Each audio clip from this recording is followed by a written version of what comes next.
ইয়া রাসূলুল্লাহ, এই পৃথিবীর কত আশেক তার মাশুকের নামে শান গেয়েছে। ইয়া রাসূলুল্লাহ, এই পৃথিবীর কত মজনু তার লাইলির জন্য কবিতা লিখেছে।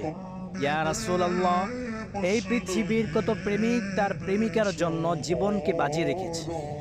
ইয়া রাসূলুল্লাহ, আমি আপনার একজন নগণ্য উম্মত, যে কিনা আপনাকে নিয়ে শান লিখতে চায়, যে কিনা আপনাকে নিয়ে গান লিখতে চায়।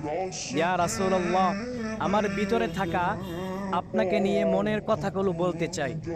ইয়া রাসূলুল্লাহ, আমার মনে বড় আশা আপনার রওজার সামনে গিয়ে একবার বলবো, আসসালামু আলাইকা ইয়া রাসূলুল্লাহ, আসসালামু আলাইকা ইয়া হাবিবাল্লাহ। জানি না আমার এই মনের আকাঙ্ক্ষা কবে পূরণ হবে। ইয়া রাসূলুল্লাহ, একবার ডেকে নিন না ওই রওজায়। ইয়া রাসূলুল্লাহ।